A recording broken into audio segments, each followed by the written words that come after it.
Traducab. Acquisition et application linguistique. Cours d'arabe.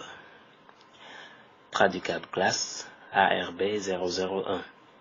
Leçon ARB 001A. Langue arabe, généralité. On verra la famille linguistique de la langue arabe, l'alphabet arabe, la graphie arabe, les consonnes et les voyelles dans la langue arabe.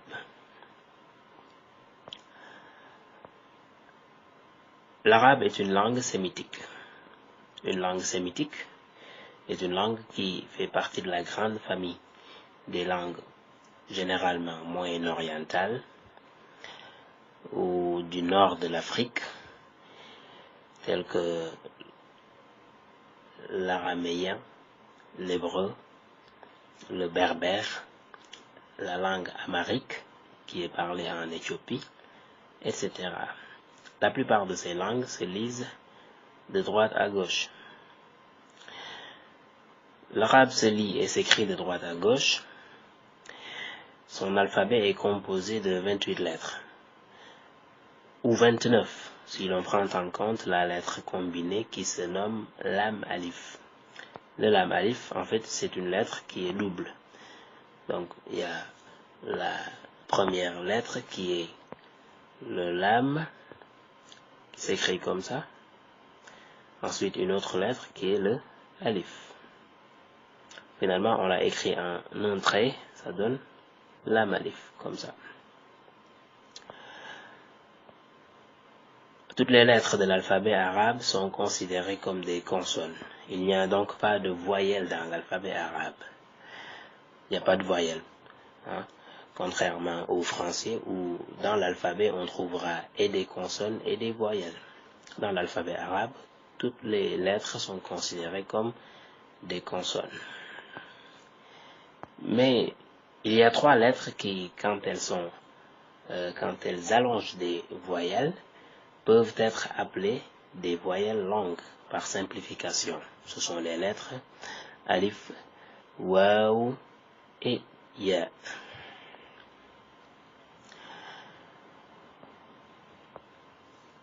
À l'écrit, les lettres changent de forme selon qu'elles se trouvent isolées. En début de mot, on les appellera donc des lettres en position initiale. En milieu de mot, là c'est la position médiane, ou à la fin du mot. C'est-à-dire que la lettre, selon sa position dans le mot, va souvent changer de forme. Quand elle est isolée, c'est la forme de base que l'on présente aux non-initiés à titre indicatif. Quand la lettre est dans un mot au début, position initiale, elle n'a pas la même forme que quand elle est dans la position médiane ou finale.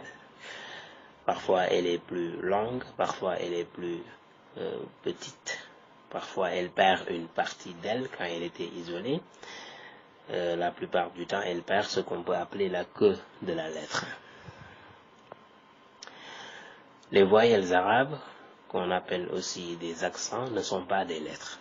Ce ne sont pas des lettres. Chose bizarre.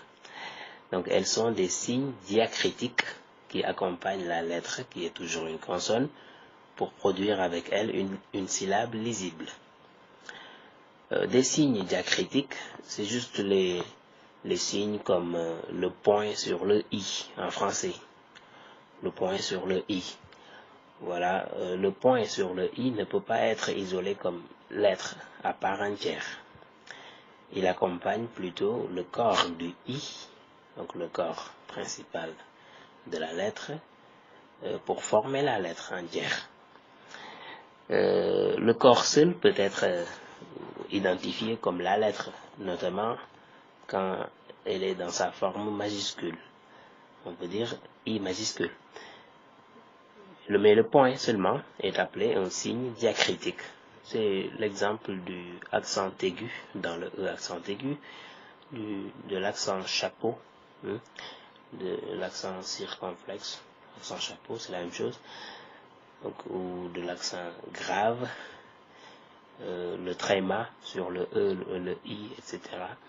Voilà, ce sont des signes diacritiques. Donc les voyelles arabes ne sont pas des lettres, ce sont des signes diacritiques. C'est-à-dire qu'elles ne peuvent pas se trouver seules. Il faut absolument qu'elles accompagnent les lettres qui sont toujours des consonnes. Les voyelles sont au nombre de 10.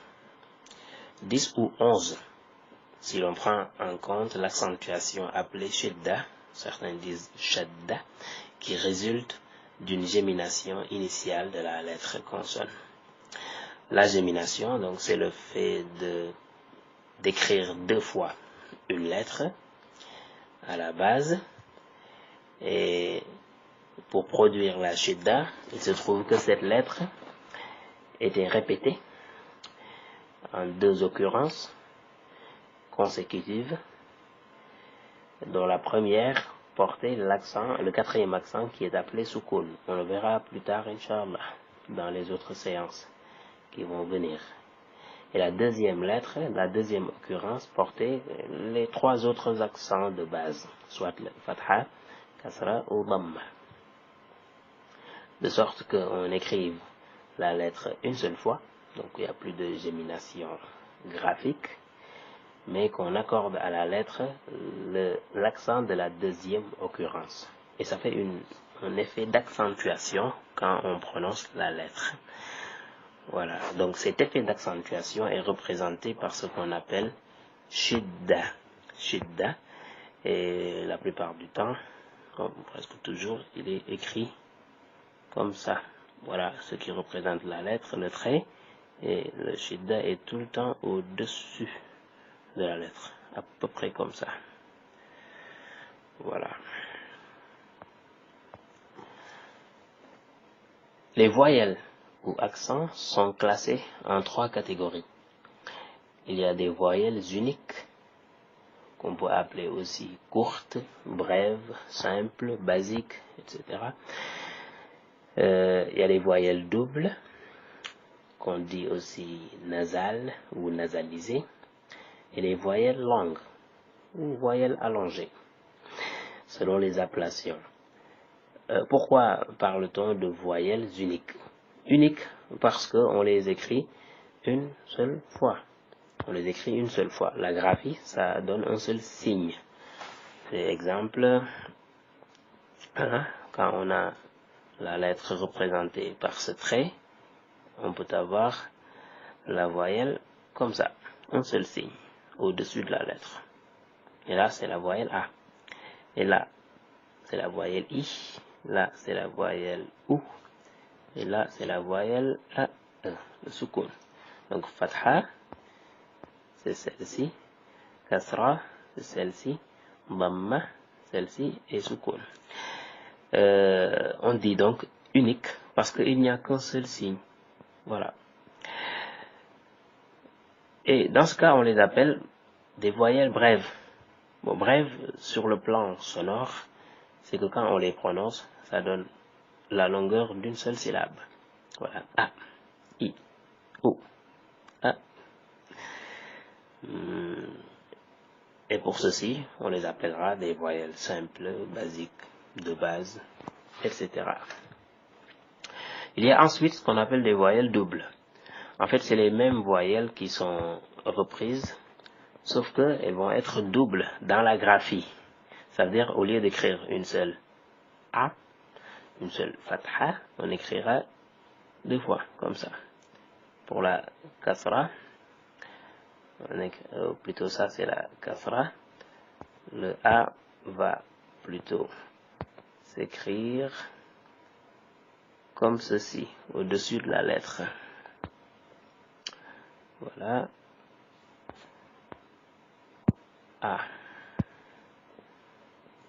Donc ce qui s'écrit comme ça, en double. Donc le dhamma ou va s'écrire comme ça, 2 fois, superposé. Bon, cette voyelle-là ne peut pas se doubler. On ne peut pas la doubler. Donc la doublure, c'est sur le plan graphique. Mais sur le plan sonore, ça fait un effet de nasalisation. C'est pour ça qu'on parle ici de voyelles nasalisées, hein, nasales ou nasalisées. Donc au lieu de dire A, ici on dira an. C'est I, in, ou, un. Et c'est ce phénomène-là qu'on appelle tanwin en arabe, parce que ça produit le son ne à la fin de la prononciation de la lettre ou de la voyelle. Et enfin, la troisième catégorie, c'est les voyelles longues. Longue dans le sens où c'est la longueur, hein, sonore sur le plan phonétique n'est plus d'une seule syllabe, comme ici, mais plutôt de 2 syllabes minimum. Et la graphie aussi change. Donc, pour l'appliquer, ça reste le même accent ou la même voyelle, A, sauf que elle va être allongée par une lettre. Ici, c'est I, mais allongé par une autre lettre. Et ici, c'est OU, allongé par une autre lettre. Donc, la lettre qui va allonger le A, ça sera toujours le alif, la lettre alif. La lettre qui allonge le I, ça sera toujours la lettre Ya. Et la lettre qui allonge le OU, c'est la lettre Waw. C'est justement ces 3 lettres-là qu'on avait vues sur une des pages précédente, c'était la page 5, A, I, OU, donc les lettres alif, waw et ya, c'est ces lettres-là qu'on appelle par compromis des voyelles longues. Des voyelles longues. On peut, dans ce cas, les considérer comme des voyelles par simplification. Mais la vraie voyelle, c'est vraiment le signe diacritique, donc qui est ici le A, ici le I, ici le OU, et les lettres de l'allongement viennent, comme leur nom l'indique, allongées. Voilà. Voilà, c'est la fin de la leçon. Maintenant, place aux exercices. On peut s'appliquer. Pour la première leçon, c'est juste des questions de cours pour voir ce que vous avez pu retenir dans cette leçon. Première question, à quelle famille de langues appartient l'arabe? Donc, deuxième question, combien de lettres y a-t-il dans l'alphabet arabe? Troisième question, y a-t-il des lettres voyelles dans l'alphabet arabe? Les lettres voyelles. Quatrième question, y a-t-il des voyelles dans la langue arabe? Attention, les deux questions ne sont pas les mêmes. La 3, y a-t-il des lettres voyelles dans l'alphabet arabe? Et là, y a-t-il des lettres ou des voyelles? Y a-t-il des voyelles dans la langue arabe en général? Cinquième question, c'est de savoir si les voyelles arabes ne sont pas des lettres, que représentent-elles donc? Sixième et dernière question, combien y a-t-il de voyelles en arabe et quelles sont leurs 3 catégories de classification? Voilà pour cette leçon qui était donc intitulée langue arabe, généralité, famille linguistique, alphabet, graphie, consonnes et voyelles. Alhamdulillah.